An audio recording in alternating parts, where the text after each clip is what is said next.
मध्य प्रदेश में पूरे देश की तरह यह पढ़ाई अभिभावकों की, पेरेंट्स की कमर तोड़कर रख देती है। और जब साल बदलता है, नई किताबें खरीदनी होती है तो कलेजा मुंह को आ जाता है।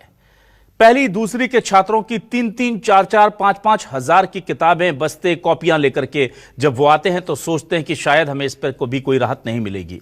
पर जबलपुर कलेक्टर दीपक सक्सेना जो है वो लगातार शिक्षा माफिया पर नकेल कस रहे हैं और उन्होंने एक बड़ा काम करके दिखाया। उन्होंने केवल कुछ चीजों को टाइट किया और उससे यह असर हुआ, आप यकीन मानिए कि पहली किताब के जिन छात्र छात्राओं की किताबों की कीमत 3,500-4 हजार होती थी, अब उन्हीं क्लास के बच्चों की किताबें 420, 430, 450 रुपए में आ रही हैं। 4,500, 4,000 और कहां 450 रुपए के अंदर। आप समझिए 10 गुना अंतर। कैसे किया ये? सिर्फ स्कूलों को एक नोटिस भेजा और उनसे पूछा कि आप अलग अलग पब्लिकेशन की किताबें क्यों पढ़ाते हैं, इसकी वजह बता दीजिए। आपने देखा होगा कि हर स्कूल अलग किताब पढ़ाता है ताकि आप उस पब्लिकेशन, उस प्रकाशन की किताब लेने को मजबूर हो, फिर वो 100 रुपए की किताब को 600-700 में बेचे और पूरा मोटा कमीशन स्कूल और शिक्षा माफिया खा सकें।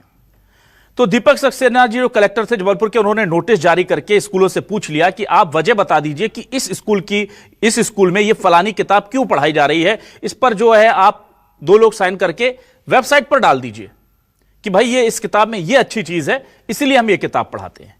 नतीजा क्या हुआ कि ज्यादातर लोग जो है वो, ज्यादातर स्कूल जो थे वो एनसीईआरटी की किताबों पर शिफ्ट हो गए, क्योंकि उन्हें पता था कि हम रीजन तो बता नहीं पाएंगे कि ये किताबें हम क्यों पढ़ा रहे हैं। ये तो बता नहीं सकते कि हमें ज्यादा कमीशन दे रहे हैं इसलिए इन स्कूलों की किताबों को हम पढ़ा रहे हैं।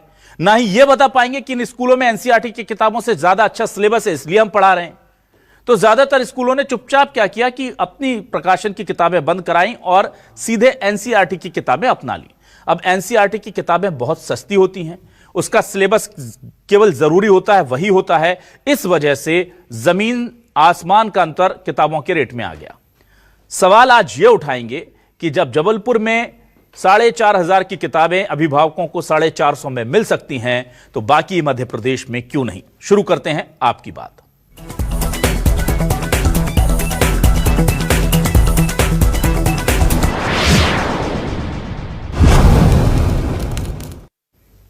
एक अच्छा अधिकारी जब चाह ले तो लोगों को कैसे राहत देता है, लोगों के लिए कितना फायदेमंद साबित हो सकता है, यह दीपक सक्सेना से सुनिए। आपको पता है दीपक सक्सेना वही कलेक्टर हैं जिन्होंने स्कूलों की बढ़ी हुई फीस पर ना सिर्फ स्कूलों पर नकेल कसी बल्कि 80 करोड़ से ज्यादा रुपए वापस करा दिए पेरेंट्स को।